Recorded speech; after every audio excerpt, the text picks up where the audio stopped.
রাজ্য জুড়ে সরকারি স্কুলগুলিতে নেই পর্যাপ্ত শিক্ষক। যেখানে পড়ার কথা সেখানে আজ নীরবতা। যেখানে শোনার কথা ছেলে মেয়েদের হাসির শব্দ, সেখানে এখন শুধুই অবহেলা, অন্ধকার আর বঞ্চনা।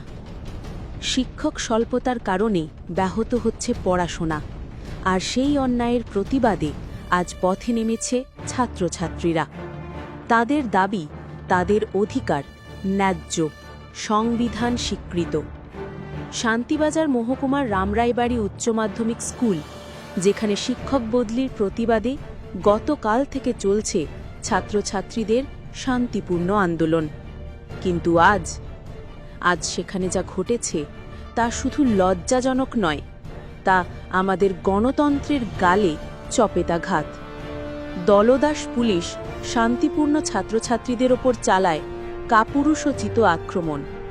আহত হয় একাধিক ছাত্রী। যাদের হাতে থাকার কথা বই, তাদের হাতে এখন ব্যান্ডেজ আর রক্তের দাগ।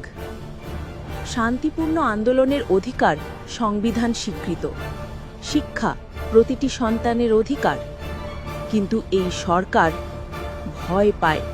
ভয় পায় ছাত্রছাত্রীদের কণ্ঠে সত্য উচ্চারিত হলে, ভয় পায় প্রতিবাদে জেগে ওঠা নতুন প্রজন্মকে।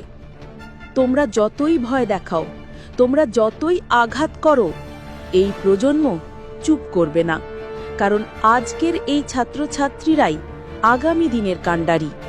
তাদের রক্তের প্রতিটি ফোঁটা, তাদের কণ্ঠের প্রতিটি স্লোগান এই অন্যায়ের বিরুদ্ধে ইতিহাস গড়বে। শাসক তুমি যতই মারো, প্রতিবাদী ছাত্র যুবরা কিন্তু হচ্ছে জড়ো। আর তোমার ক্ষমতার দেয়াল ভেঙে পড়বে ঠিক একদিন এই ছাত্রের হাতে।